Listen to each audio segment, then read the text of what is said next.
하나님의 말씀 신약성경 갈라디아서 2장 1절입니다.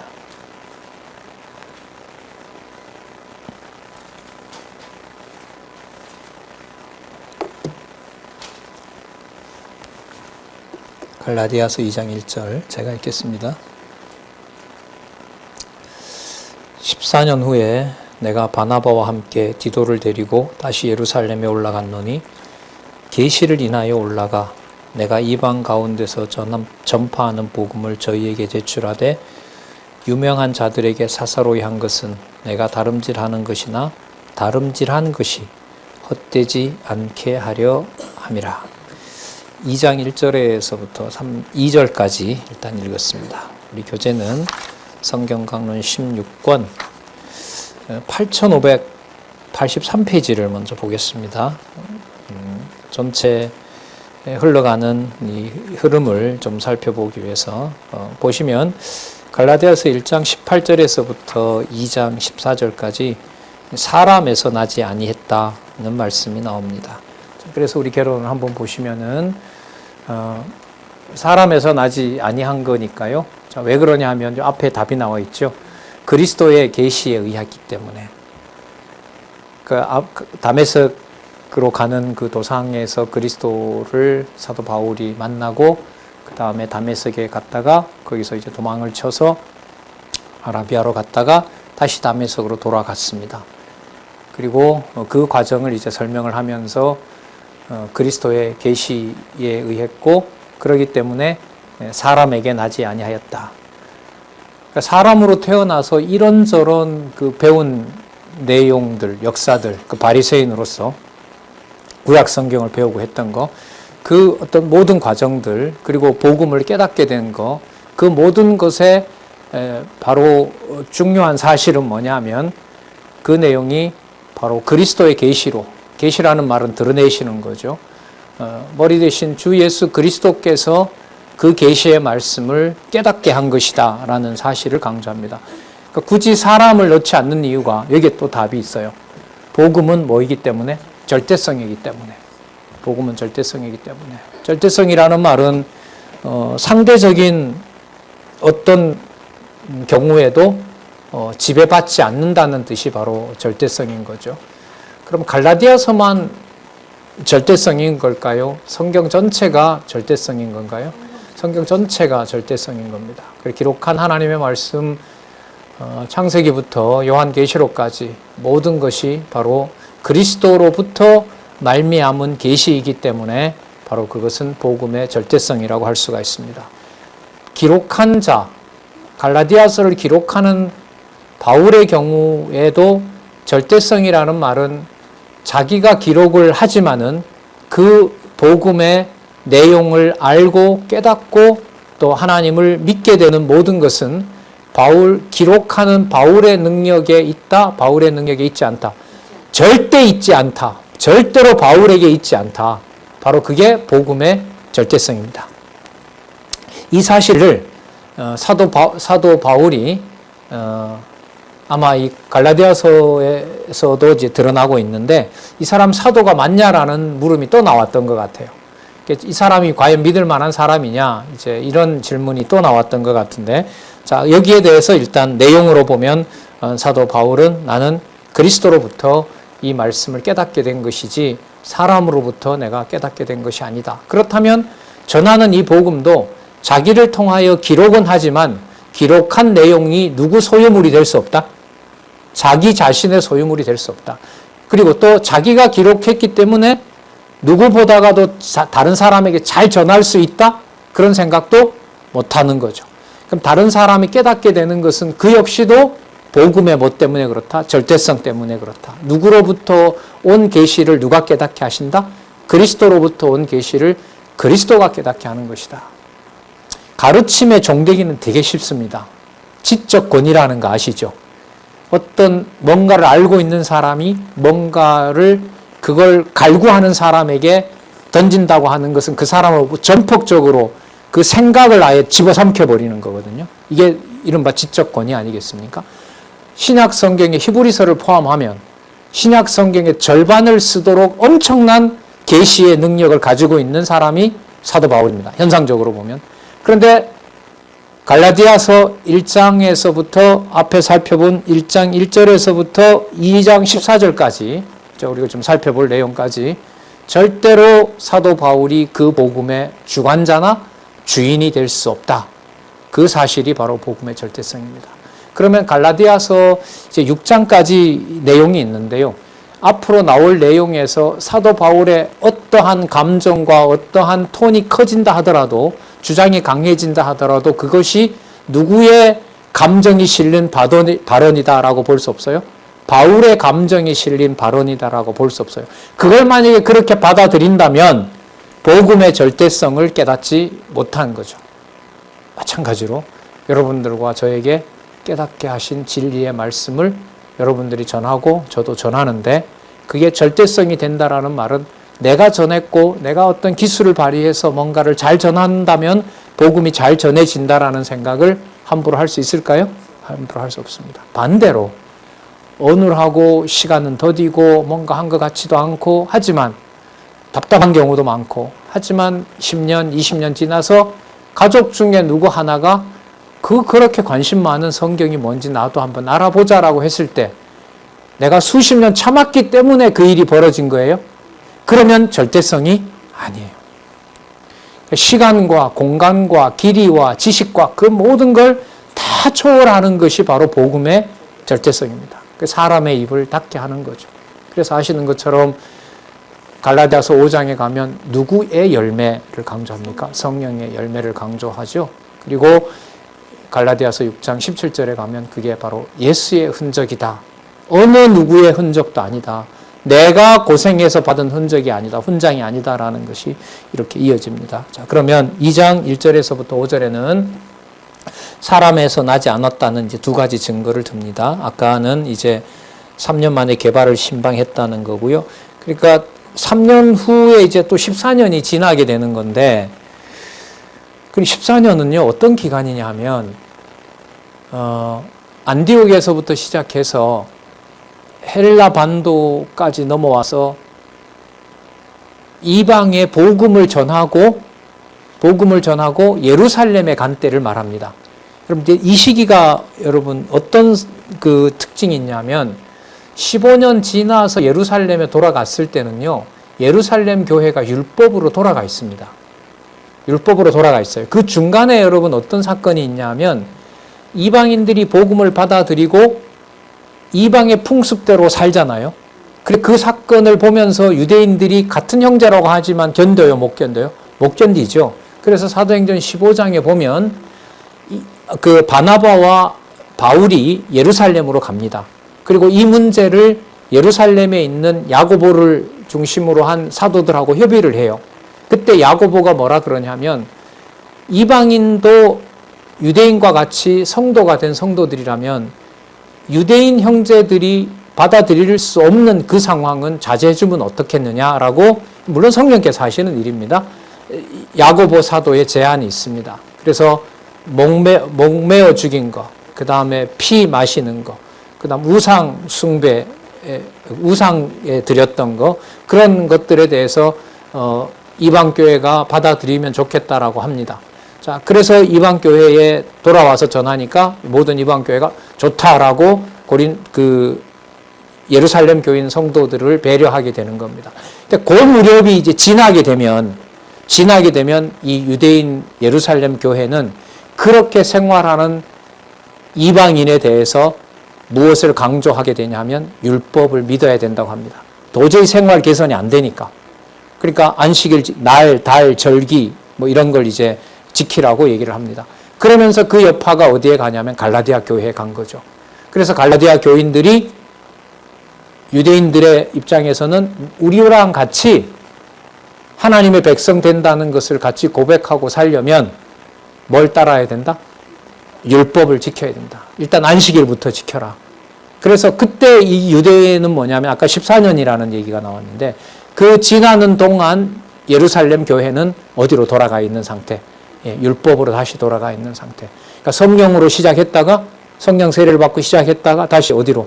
육체로 돌아가 있는 상태 속에 있는 그런 상황입니다. 물론 갈라디아 주제는 이제 요 14년은 이제 사도 바울이 그리스도의 계시로 자신이 사도된 것을 이제 변증하는 내용과 관련이 됩니다. 어쨌든 역사적 배경을 잠시 말씀을 드렸고요.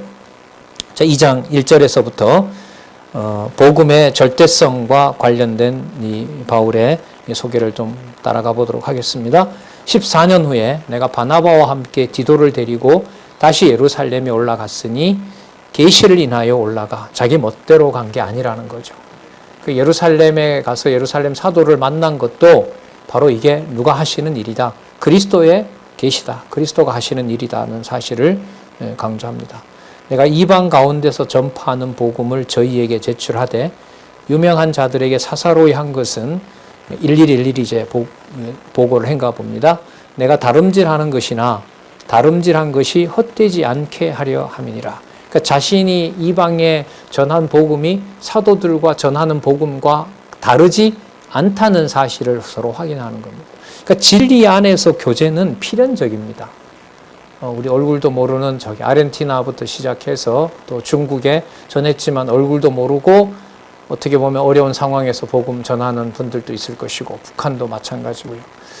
글쎄요, 북한에 성경신학이 들어가 있을까요? 아니, 들어가 있을까요? 되게 사실 궁금한데 모르죠. 우리가 어느 날 갑자기 복음 들었다고 찾아오는 분들이 많기 때문에 북한 선교에 관심이 참 많지만은 이런저런 활동을 아직 구체적으로 못하고 있는데 하는 많은 단체들이 있죠. 자, 어쨌든 좀 간절하게 좀 기도하는 마음으로 우리가 공부를 해가고 또 준비된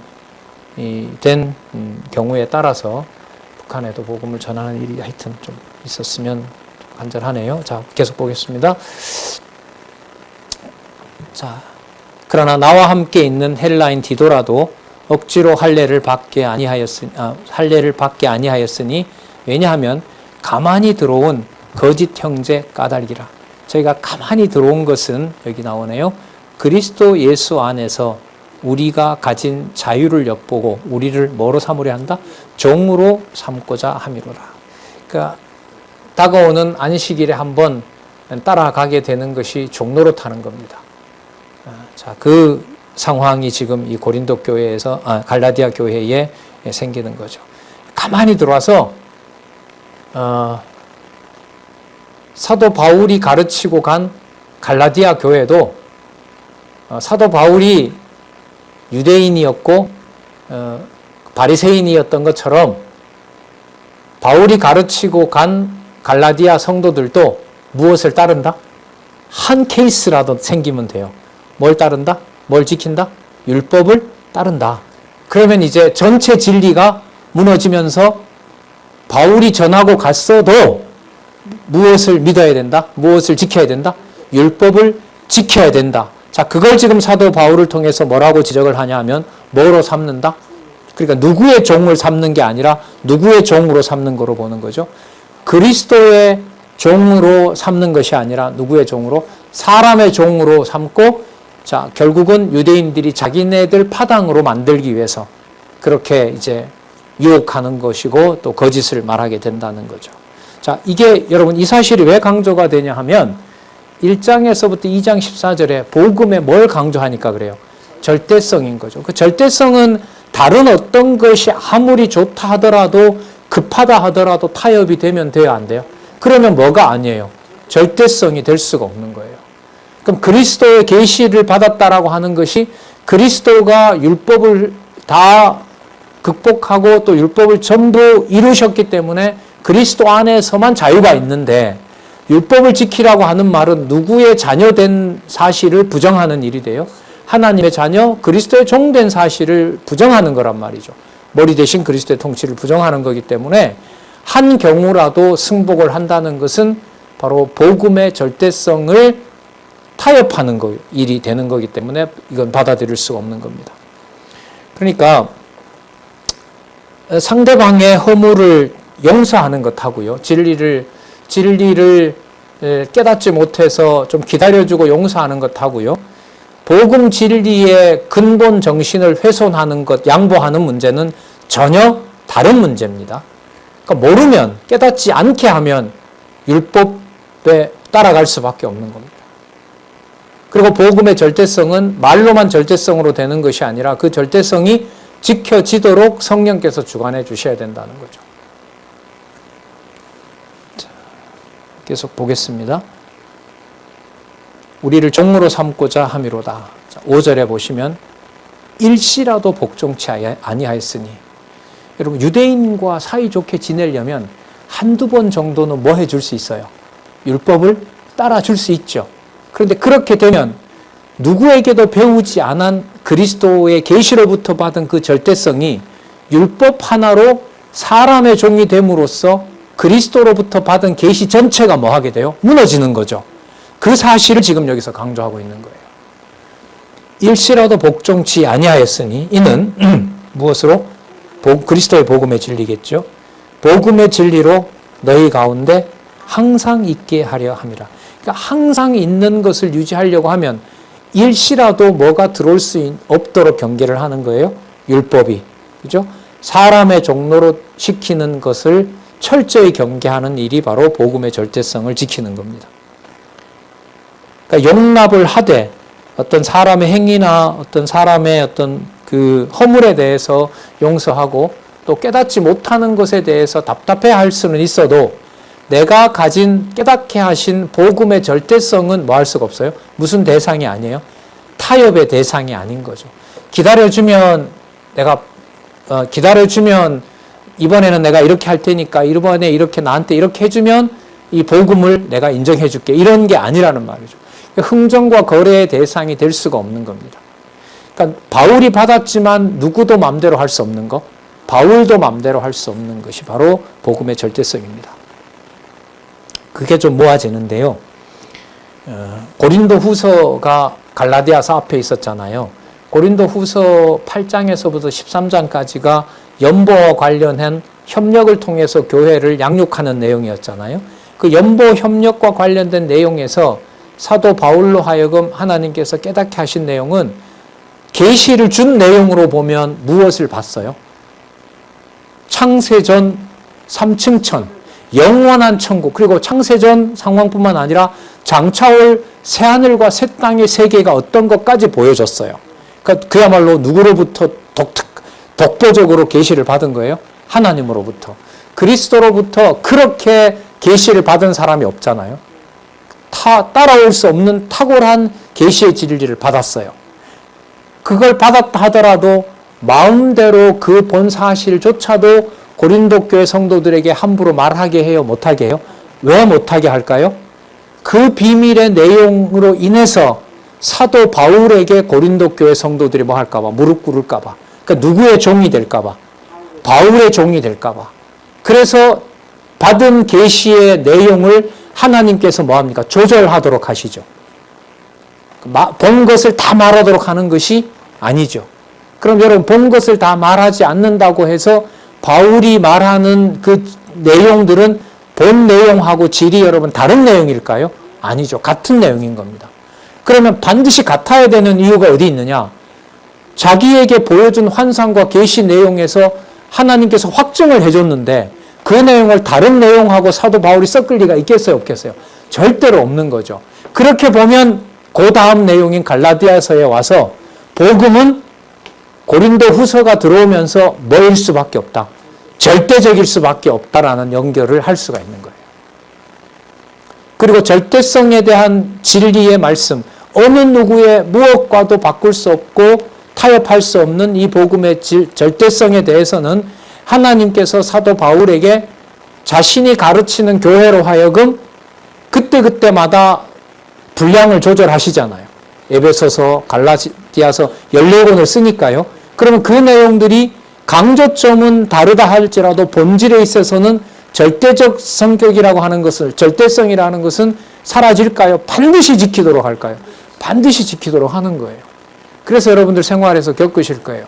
한마디, 10마디 다 양보할 수도 있어도 진리와 관련해서 한마디 양보할 수 없는 경우가 있어요, 없어요? 있죠. 다른 거 다 용납을 해도 성경 진리에 대해서 성경이 이런 거가 이게 진짜야 라고 하면 그건 아니지 라고 하는 복음의 절대성에 대해서 여러분들 아마 많은 경험이 있을 겁니다. 자, 그리고 그 절대성에 대해서 지금 5절에 보시면 일시라도 복종치 아니하도록 하고요. 이는 복음 진리가 뭐하도록 항상 있게 하려고.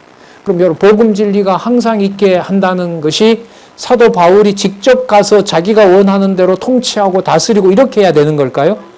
그렇게 하면 실제로 이루어질 것 같아요. 근데 하나님이 그런 방법으로 쓰시지 않아요. 그렇게 하지 않아요. 그러니까 사람이 손대는 것을 철저히 경계하면서 받아야 될 복음을 받는 자들에게는 반드시 그 복음이 전해지도록 합니다. 그게 바로 그리스도의 계시에 의한 복음의 절대성인 겁니다. 그러니까 여건마다 여러분들과 제가 받은 복음이 어느 경우에라도 타협이 될 수 없고 바꿀 수 없다는 것을 깨닫게 하는 각각의 경우는 전부 다 다를 수가 있다는 거죠. 하지만 그 본질만큼은 알고 믿는 것에 있어서는 서로 항상 뭐하다? 같게 하신다는 겁니다. 그러면 그 증거가 뭐냐? 사도 바울이 전한 복음을 그대로 하나님이 주신 절대적 진리로 받아들이는 거예요. 사도 바울 것도 보고 그 율법을 전하는 그 사람이 말하는 것도 듣자. 이것은 복음의 절대성이 아닌 거죠. 자, 이걸 하나님께서 엄격하게 교회의 양육을 위해서는 교회 양육으로 보면 갈라디아서가 마지막이잖아요. 복음의 절대성으로 보호하세요. 다른 어떤 것이 통용되지 못하도록 하세요. 일시라도 들어오지 못하게 하려면 항상 뭐 해야 돼요? 진리의 말씀이 전해지도록 하시는 거죠. 그렇지 않으면 무너져요. 그걸 우리는 교회 역사를 통해서 보고 있고 한국교회를 통해서도 보고 있습니다. 자, 2장 6절에서부터 10절 기둥같이 여기는 사도들과 교제 약수를 했다고 진술하는데 여러분 이때 교제는 서로 잘 지내고 우리들끼리 말이 맞다라는 것에 대한 얘기를 하려는 걸까요? 예루살렘 사도든 사도 바울이든 복음의 절대성이 분명하다는 걸 얘기하려는 걸까요? 후자인 거죠. 자, 그럼 보겠습니다. 유명하다는 이들 중에 본래 어떤 이들이든지 내게 상관은 없으며 하나님은 사람의 외모를 취하지 아니하시느니라. 자, 그럼에도 불구하고 그들과 교제의 약수를 나누었다는 말은 복음의 내용이 진리인가라는 사실을 서로 확인한다는 거죠. 자, 그 사실이 복음의 절대성하고 관계가 됩니다. 그러니까 이건 참 미묘한 문제예요. 어느 날 누가 왔는데 성경 강론집을 다 공부했고 했는데 너무너무 감격스러운 이 진리의 동력자를 만난 거죠. 그러면 여러분 그 사람하고 마음이 하나가 되기가 쉬워요, 어려워요? 쉽죠. 그리고 뭔가 같이 동력자가 돼서 빨리 뭔가 같이 하는 어떤 그 사역을 할 확률이 굉장히 많잖아요. 자, 그런데 그 일하고요, 복음의 절대성을 증명하는 문제는 같은 문제일까요? 전혀 다른 문제일까요? 전혀 다른 문제예요.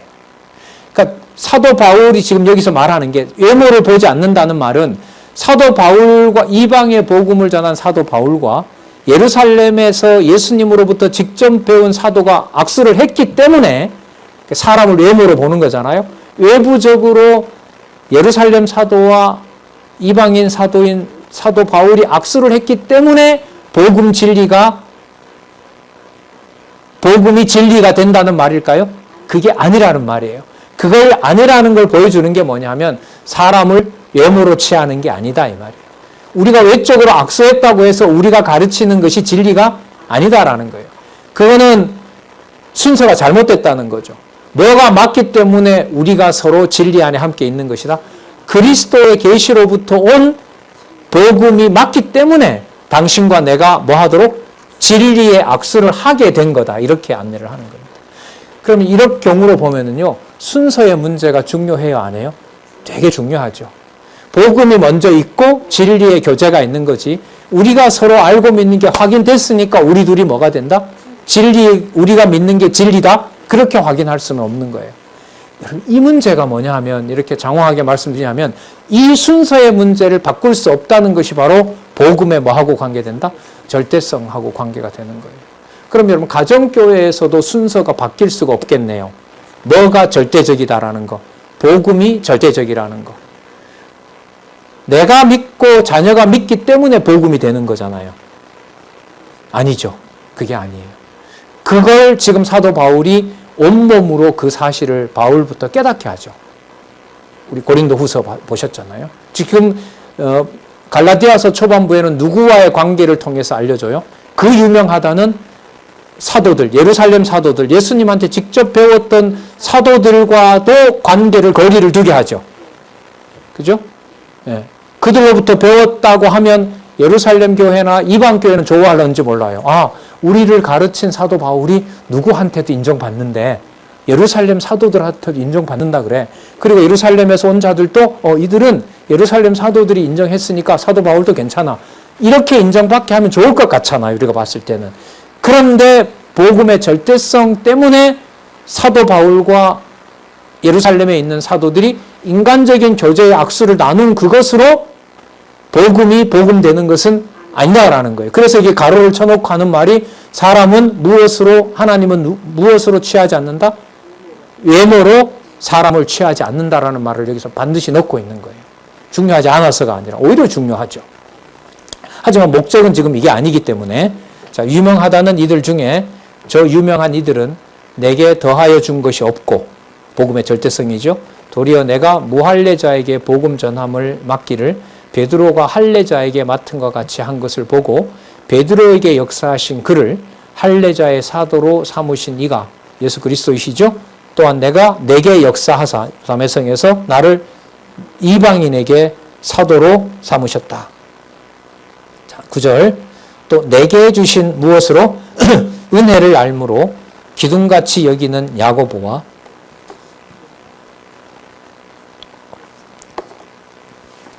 아마 이 경우로 보면 이 권위가 상당했던 것 같아요.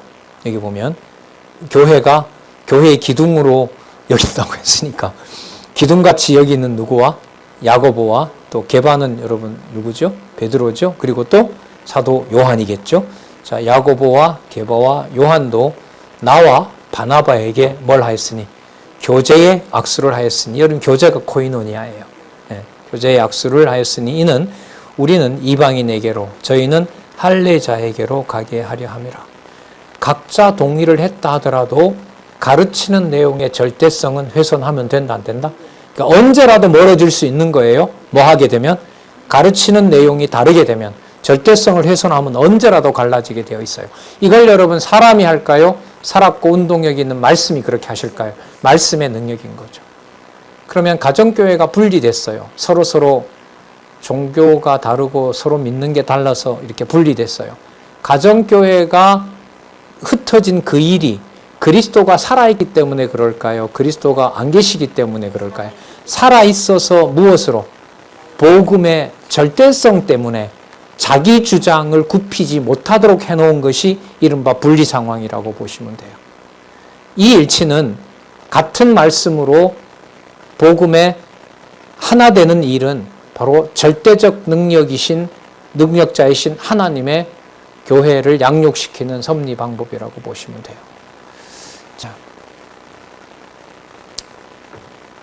10절 다만 우리에게 가난한 자들을 생각하는 것을 부탁하였으니 이것을 나도 본래 힘써 행하노라. 그 분명한 사실은 뭐냐면 갈라디아 교회 성도들도 예루살렘에 굶고 있는 예루살렘 성도들을 같이 무엇으로 여긴다는 거예요? 지체로 여긴다는 거죠. 그러나 순서를 바꿀 수는 없어요. 우리가 잘 지내기 때문에 우리가 믿는 게 맞다. 그건 아니라는 거죠. 그 순서를 바꾸게 되면 절대성은 뭐예요? 무너져요. 그래서 이 문제가 그렇게 민감한 문제예요. 그러면 여러분 이 원리가 가정교회나 우리 양육교회나 은사교회에도 그대로 적용이 되는 걸까요? 그렇죠. 우리가 마음이 통하고 세대가 같고 환경이 비슷한 사람이 모였기 때문에 우리 속해는 우리 지역은 참 좋아. 그렇기 때문에 우리가 믿는 게 진리가 맞아. 그게 아닌 거죠. 그러나 반대로 우리가 믿는 진리의 능력이 확고하고 살았고 운동력이 있는 말씀이기 때문에 조금은 부족한 사람들이 모여도 많이 부족한 사람들이 모여도 진리에 대해서만큼은 우리가 하나로 된 것, 그게 바로 진리의 복음의 절대성이라는 사실을 갈라디아서는 강조하고 있는 거예요. 그러니까 조금이라도 타협을 하게 되면 뭐가 바뀌어버려요? 순서가 바뀌어버려요. 그러면 뭐가 훼손이 돼요? 절대성이 훼손이 돼요. 그래서 그런 말씀 드렸잖아요. 성경강론 전집에 한 2페이지만 인본주의 내용이 딱 들어가 있으면 하나님 하게 하신다라고 말하는 것은 아니다라는 말이 설득력이 있게 돼요. 우리 그거 지난번에 어떤 분 와서 왜 사이트에 와서 막 하는 거 봤잖아요. 성경 신학에서도 뭐가 있다? 자유의지가 있다라는 거 그렇게 말한 적이 없는데 그 유사한 걸 떼다가 그렇게 이제 막 하는 걸 봤어요. 그러니까 앞으로 그 일은 많이 일어날 수도 있어요. 그러니까 앞으로 이제 저나 이제 앞으로 공부하는 세대들이 문법적으로라도 글자 하나라도 성경 신학에 소개한 내용이 오류가 없이 깔끔하고 확증을 해놓는 것이 이제 우리 성경신학 총서 연구에도 있지만은 그 일들이 앞으로 남아있는 일이기도 합니다. 이왕이면 자 히브리어나 헬라어 단어까지라도 오류 없이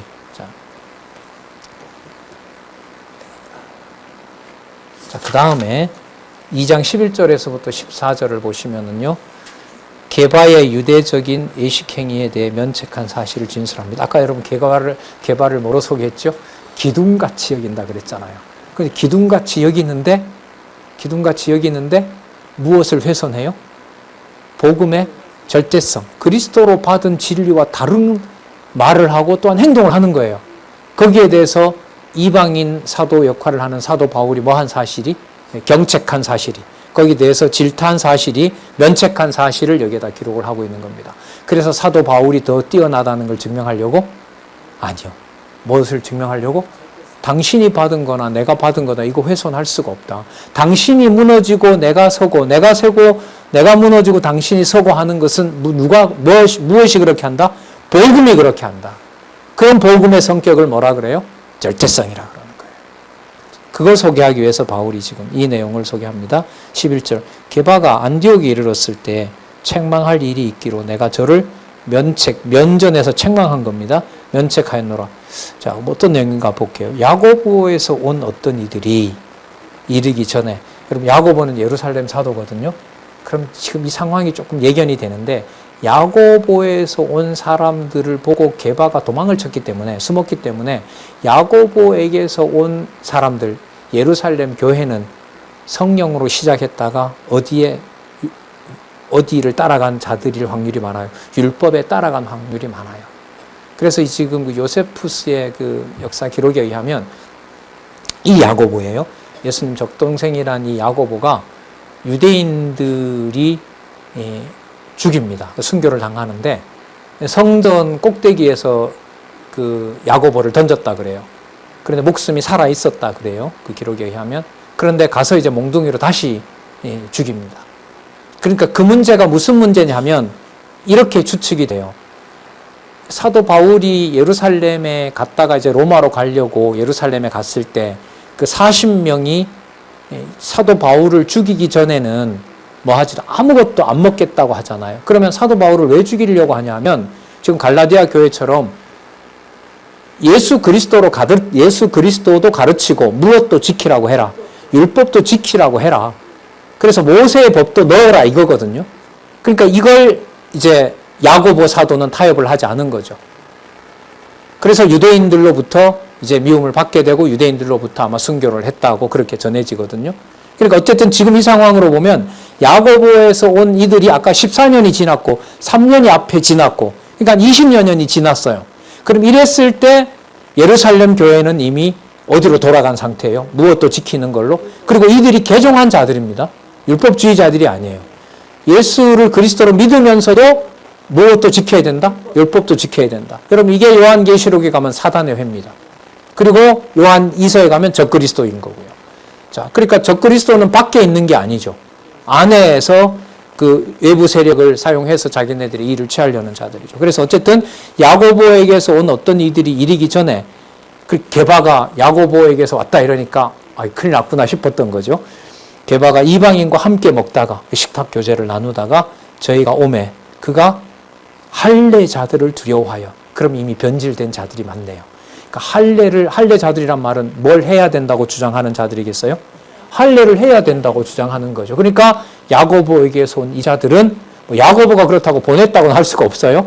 소속이 야고보가 있는 예루살렘 교회에서 온 이 자들이 할례를 해야 된다고 하는 자들이 오므로 두려워하여 떠나 물러가매 남은 유대인들도 저와 같이 예식함으로. 여러분 그 자리에 있다가 도망가는 것은 조금 전까지 같은 형제라고 하다가 도망간다는 말은 동시에 뭐가 되는 거죠? 당신들은 우리랑 형제가 아니다라는 말을 하게 되는 경우인 거죠.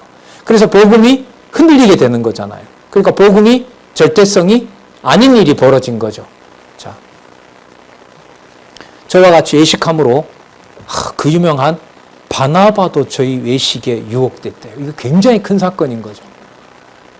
그래서 바울의 동력자인, 여러분 이게 당장 일어난 일이 아니라 이게 14년 후잖아요.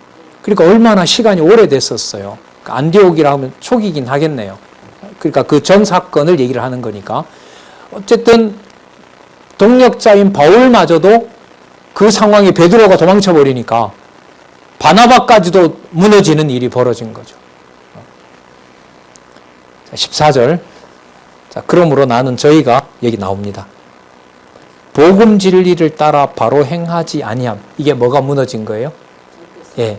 요럴 때는 진리가 요럴 경우에는 상황이 좋을 때는 안디옥 교회 성도들, 이방 성도들과 함께 진리가 맞다고 막 하고, 누가 오니까 할례자들이 와서 할례자들이 온다고 하니까 이방인들하고는 차별해야 되고 이들에게도 율법을 가르쳐야 된다라고 너희들이 왜 빨리 얘기 안 하느냐라고 하니까 거기가 두려워서 이방인들과 함께 있던 것을 부끄러워해서 도망가는 경우죠. 그러니까 복음의 절대성이 훼손된 거죠.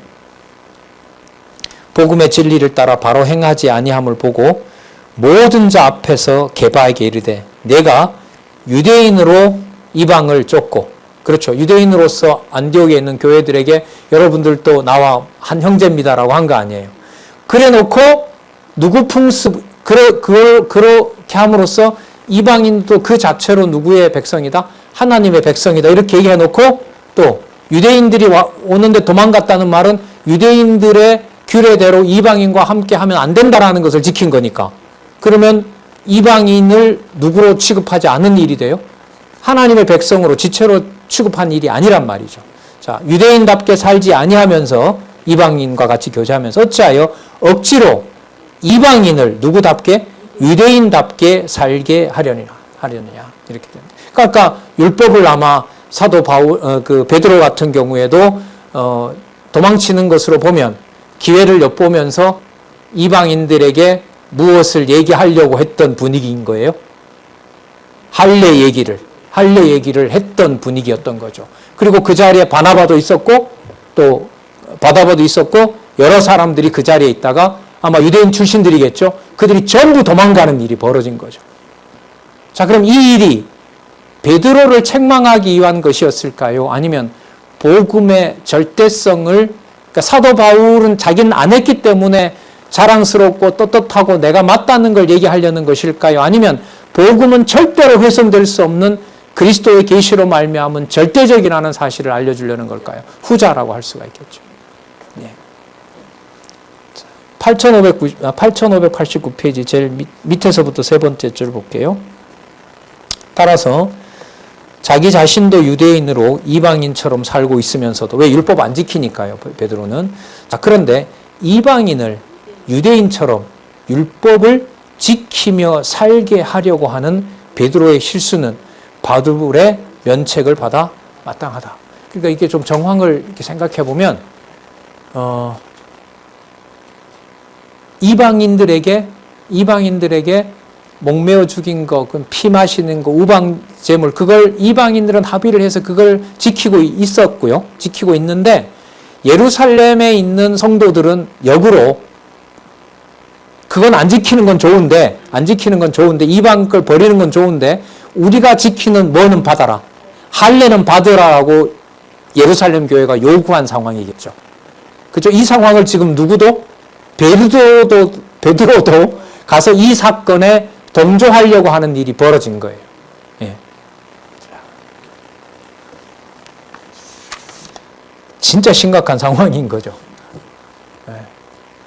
그러면 이 사도행전에 나왔지만은 이미 이방 전도를 마치고 이제 로마로 가기 직전에 왔던 예루살렘 교회는 사도들의 분위기도 이 정도였으니까, 사도인 자의 분위기도 이 정도였으니까 예루살렘 교회는 이미 뭐 했을까요? 타락한 거죠. 타락했죠. 그리고 타락의 이후 지금 이게 한 60년 경으로 보니까 앞으로 향후 10년이 되면 70년이 되잖아요. 예루살렘 교회를 하나님이 없애버렸죠. 완전히 없앴을까요? 나중에 14만 4천이 기다리고 있을까요? 14만 4천이 기다리고 있는 겁니다. 그 숫자가 나오잖아요. 그 숫자가 누구인지는 몰라요. 하지만 하나님께서 정해놓은 그 숫자는 있는 거죠. 자, 그런 방향으로 갑니다. 자, 그러면 2장 15절에서부터 4장 2장 15절부터 4장 11절까지에 보면 지금까지 말씀드렸던 복음의 절대성, 어느 누구도 훼손할 수가 없어요. 예수님에게 직접 배웠다고 하는 게바도, 베드로도 이 복음에 대해서 자기가 주관하고 자기가 관리하고 하는 상황이 될 수가 없다는 거죠. 그럼 바울은 될까요? 바울은 안 따라 할례를 강조 안 했기 때문에, 또 디도를 할례를 받지 않도록 했기 때문에 사도 바울은 잘 서 있는 건가요? 그러면 누구의 이름이 드러나게 되죠? 바울의 이름이 드러나게 되죠. 자, 복음의 절대성을 강조하는 것이 목적이고 그리스도로부터 받은 계시이다. 이걸 강조하는 거기 때문에 다음에 나오는 복음의 은혜성 확증에서는 절대성이기 때문에 은혜다. 이 사실을 강조하게 되겠죠. 14절요.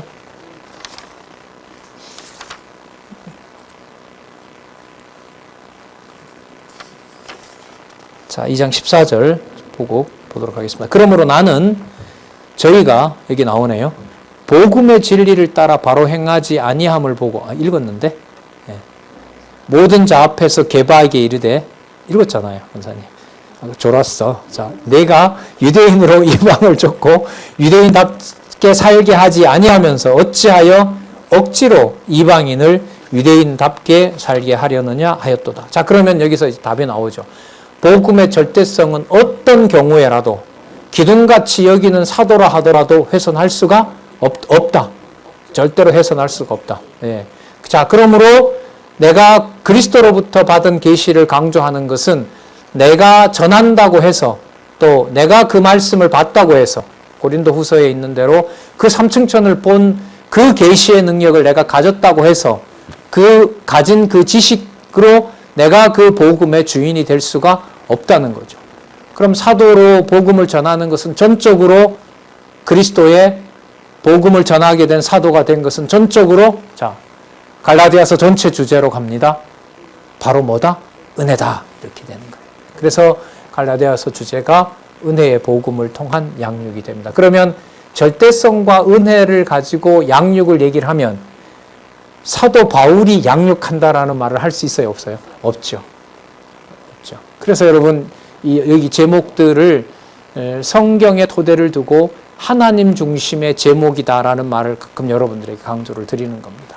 그래서 양육의 주체는 지금까지 살펴본 내용으로 봤을 때 오직 하나님께서 진리의 말씀으로 사도 바울을 세우고 때로는 베드로를 무너지게도 하고 베드로를 세우기도 한다는 말씀, 그걸 우리가 염두에 두시면서 복음의 은혜성 확증에서 먼저 하나님 백성으로 의롭게 되는 것이 행위와 무관하다는 사실을 알려줍니다. 그러면 행위와 무관하면은 의롭게 된 것은 전적으로 무슨 능력이겠어요? 아까 복음 진리라 그랬잖아요. 그죠? 아까 14절에 복음의 진리로 된, 바로 은혜로 된 것이다. 이걸 알려주는 겁니다. 15절. 자, 우리는 본래 유대인이요 이방 죄인이 아니로되, 자, 그런데 사람이 하나님 앞에서 의롭게 되는 것은 율법의 행위에서 난 것이 아니요 오직 예수 그리스도를 믿음으로 말미암는 줄 아는 거로, 우리도 그리스도 예수를 믿나니 이는 우리가 율법의 행위에서가 아니고 그리스도를 믿음으로 의롭다함을 얻으려 함이니라. 율법의 행위로는 의롭다함을 얻을 육체가 없느니라. 여러분, 여기에서 율법의 행위의 반대말이 뭐죠? 믿음입니다. 그러니까 믿음에는 어떤 인간의 행위와 의지와 어떤 없는 것을 뭐라고 하냐면 믿음이라고 하는 거예요. 그래서 나중에 보면 믿음이 온다고 그러죠. 그리스도가 오는 것처럼 믿음이 온다고 얘기를 해요. 여러분들과 저에게 믿음이 생긴 것은 믿음이 뭐 했기 때문에? 왔기 때문에 그런 거예요. 그 인격적인 용어를 사용을 합니다. 그 믿음이 왔다는 말은 내 속에서 내가 만든 것이 절대로 아니다라는 것을 말하는 것이 믿음이 왔다라는 말 속에 있는 거예요. 자, 그래서 17절에 보시면 만일 우리가 그리스도 안에서 의롭게 되려 하다가 죄인으로 나타나면 그리스도께서 죄를 짓게 하는 자냐? 결코 그럴 수 없느니라. 만일 내가 헐었던 것을 다시 세우면 내가 나를 범법한 자로 만드는 것이다. 여러분, 갈라디아 교인들에게 문제가 된 것이 바로 안식일을 지키지 않거나 유대인들의 풍습을 따르지 않는 것을 대적자들이 들어와서 이제 공격을 하는 거잖아요. 자, 그러니까 복음을 깨달은 백성이 됐는데 교회 생활에서 뭐가 드러나요? 이 범죄가 드러나는 거예요. 그럼 범죄가 드러나는 것을 보고 대적자들은 바울이 가르치고 간 것이 다라고 하겠어요? 부족하다라고 얘기하겠어요? 부족하다라고 얘기를 하겠죠. 그러니까 뭐도 지켜야 된다라고 해요? 율법도 지켜야 된다라고 하는 거잖아요. 자, 그럴 때 진리의 말씀을 듣고 거기에서 범죄하는 행동이 드러난다고 해서 복음의 절대성이 사라지는 걸까요? 자, 우리가 배운 경우를 전제로 하고 복음의 절대성이 더 드러날까요? 더 드러나죠. 왜 더 드러나는 거죠? 아까 무엇으로 말미암았다고 했어요? 믿음으로 말미암은 거기 때문에 들어도 내 범죄가 드러나는 것은 내 속에 하나님이 믿음으로 주신 그 믿음은 율법의 행위를 통해서 통제가 된다, 안 된다? 안 된다라는 거예요. 그래서 하나님의 백성들이, 이방 갈라디아 백성들이 복음을 듣고 범죄가 드러난다라고 하는 그것은 복음의 절대성이 무너지게도 하고 뭐도 한다? 세우기도 한다라고 하는 복음의 절대성이 드러난다는 거죠. 자, 그리고 마지막에 보면 만일 내가 헐었던 게 바로 뭐냐면 무엇으로 하나님의 백성 되는 것이 아니라 율법의 행위로는 하나님의 백성 아니다, 되는 것이 아니다라고 사도 바울이 이제까지 가르쳤는데 여기에서 만약에 범법하는 행위가 드러났다고 해서 할례를 지키고 안식일을 지키세요라고 한다라면 사도 바울이 진리라고 했던 것을 부정해버리고 다시 율법을 강조하는 일이 되는 거니까 당신이 하나님 앞에서 뭐가 되는 거죠? 범법자가 되는 거죠. 범법자가 되게 되는 겁니다. 그러니까 진리의 말씀에 대한 앞부분에 나타난 복음의 절대성이라고 하는 이 내용이 갈라디아 교회 성도들이 말씀을 듣고 과오가 드러나고 또 범죄하는 일들이 교회 안에서 벌어진다고 해서 그것이 우리의 능력으로 그 행위를 고치고 또 그 행위를 고치기 위해 유대인들이 따르는 율법을 따르게 된다는 것은 무엇을 훼손하는 일이 되는 거죠? 예, 절대성 내용으로 보면 아까 믿음을 훼손하는 일이 된다는 거죠. 그래서 이제 나중에 가면 너희들이 받은 그 복음을 가지고 육체의 기회로 삼지 말라라고 하는 권면이 이제 뒤에 가면 또 나오게 되는 거죠. 그러니까 어쨌든 간에 베드로가 무너진 일이나 갈라디아 교회 성도들에게 부족한 면이 교회에서 드러난 일이나 그 모든 사건이 복음이 가지는 절대적 성격의 계시 사건이다라고 하는 것이 지금까지 살펴본 내용의 핵심이라고 보면 됩니다.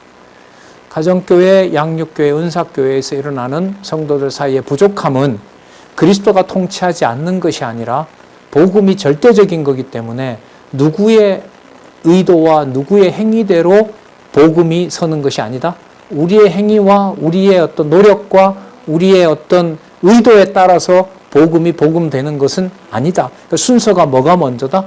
절대적 복음이 먼저이고 그 복음이 전적으로 믿음을 주셔서 살아가게 할 때 그 하나님의 자녀가 바로 의로운 백성이 된다고 하는 것이 칭의와 율법의 관계에서 처음에 우리가 살펴볼 수 있는 내용입니다. 자, 다음 내용들은요, 다음 시간에 살펴보도록 하겠습니다. 기도하겠습니다. 하나님 아버지 감사합니다.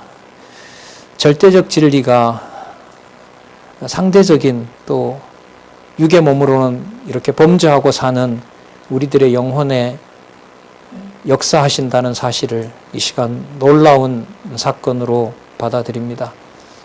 진리의 말씀 아니면 어떤 것도 하나님 앞에서 의가 될 수 없고 하나님께서 주신 믿음이 아니면 어떤 것으로도 하나님 백성으로 살 수가 없다는 것을 다시 한번 확인해 주셨습니다.